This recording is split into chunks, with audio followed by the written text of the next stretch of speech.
Meu amigo, meu irmão Magno Malta, uma inspiração na política, na defesa de valores, princípios. Eu acho que ficou muito claro para quem ainda teve estômago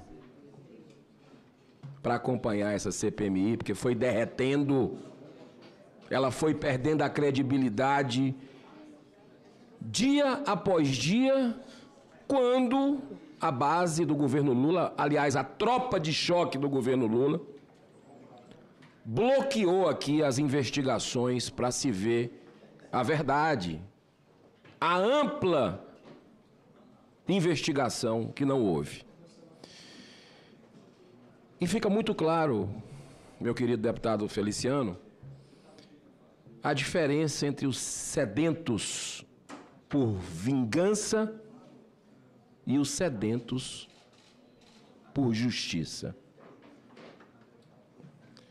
Muita gente orou no Brasil, continua orando, e é momento de ficarmos de joelhos. Porque a guerra que a gente vive é espiritual, não é entre os homens.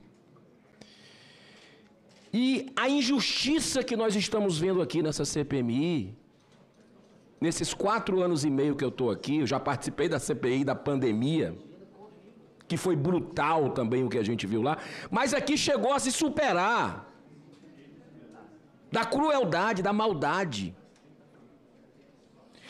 da pendência só por um lado, da parcialidade explícita, da proteção aos poderosos de plantão, de um governo Lula, deputado Abílio, que sequestrou descaradamente, de forma vergonhosa, um instrumento típico, histórico, senador Cleitinho, senador Seif, da oposição, da minoria, eles fizeram isso. Para que a gente não visse a verdade. Mas a verdade apareceu.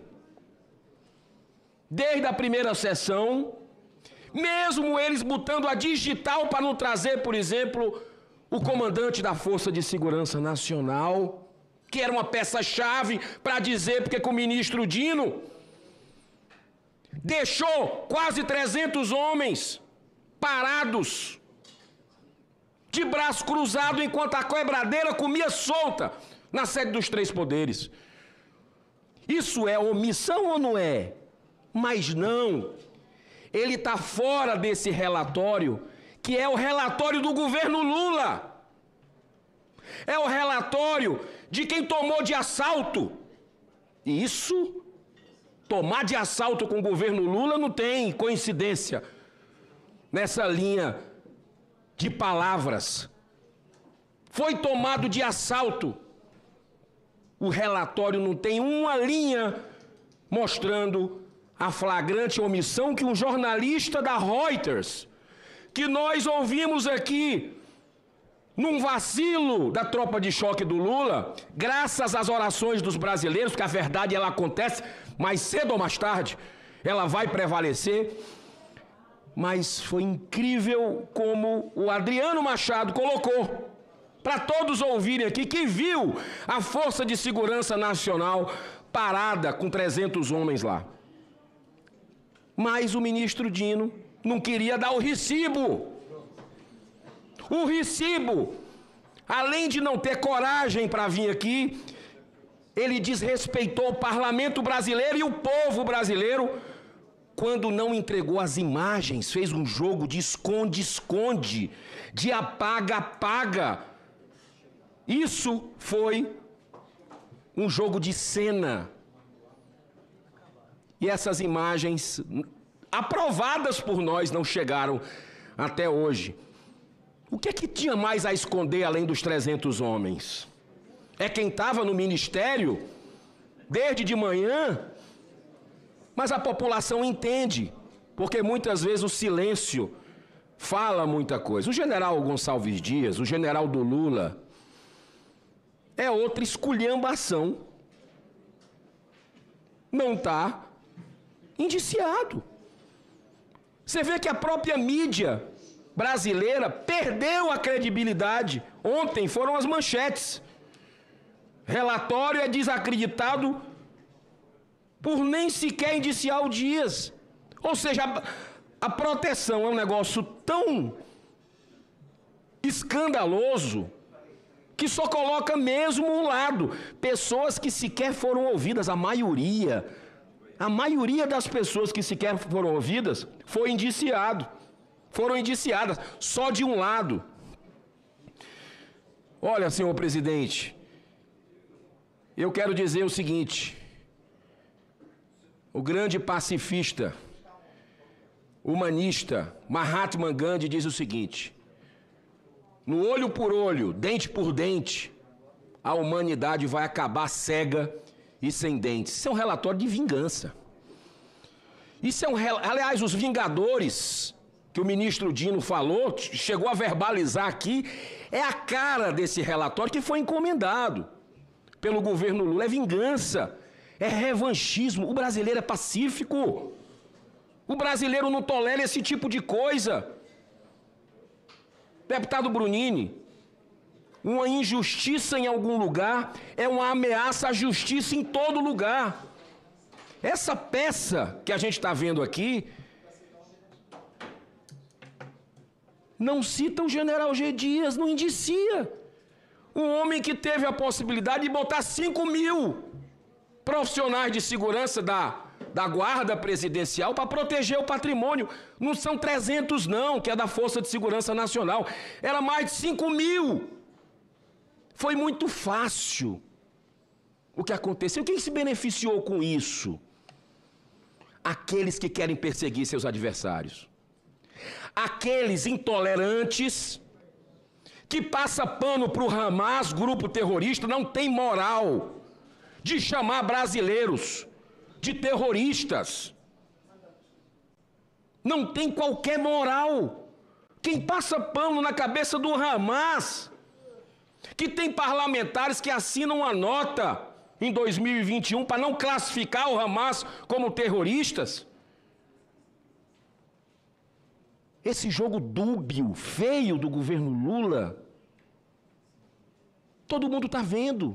As máscaras, o bom disso tudo, presidente, é que as máscaras caíram todas nessa CPMI. Ficou muito claro o general G. Dias, o general do Lula, não ser indiciado. É assim algo incrível. 33 alertas. Eu contei aqui um dia. Foram 33 alertas. Inclusive o general do Lula recebeu no telefone pessoal 2 dias antes que o objetivo era destruir o patrimônio. Isso ficou para nada. Isso é uma desmoralização de uma CPMI completa. Completa. E me encaminhando para o fim, senhor presidente, a minha solidariedade aos brasileiros. A provação é grande que a gente está passando. A provação é grande. Ou a gente aprende pelo amor ou aprende pela dor. Muita gente passando 17 anos para pessoas que entraram, porque tinham grupos ali dentro que não deixaram investigar, de guerrilha, infiltrados. A minoria da minoria, mas a maioria foi Maria vai com as outras, errou, mas foi Maria vai com as outras. 17 anos, rapaz, como é que se dorme à noite? Conversei com a minha esposa ontem, chegando, jornalista, pessoa muito sensata, equilibrada, racional, estava mal à noite, rapaz, eu não aguentei o relatório. Como é que se faz um troço desse na cara de pau, rapaz? Escandaloso. Quem acompanhou minimamente essa CPMI vê que é algo escandaloso. O ministro Anderson Torres pegou aí para Cristo. Eu recebi, como todos os parlamentares aqui, item por item, rebatendo o que está no relatório, com coisas sem pé e sem cabeça, o que foi colocado no relatório, tudo está aqui. Estamos colocando no relatório que se tenha pelo menos a humildade de perceber a injustiça que está se fazendo, e ponto a ponto, sem brecha nenhuma. Cara fora, nos Estados Unidos, entregou a nuvem. Tudo, respondeu a todo mundo aqui. Os depoimentos não colocaram ele em nada. Pega o cara para Cristo. Eu acho assim, algo, senhor presidente, já me caminhando para o final, terminou o tempo, mas dizer que de tudo o que aconteceu aqui fica um aprendizado. Um aprendizado para a vida, para que a gente possa exercer cada vez mais a nossa resiliência e lutarmos pelo que a gente acredita, sempre de forma respeitosa, mas de forma firme. E eu digo para as pessoas, finalizando mesmo, o bem vai prevalecer. Continuemos em oração e saibamos separar os sedentos por justiça e os sedentos por vingança. Que Jesus, que está no comando, sempre abençoe cada um de nós e essa nação. Muita paz.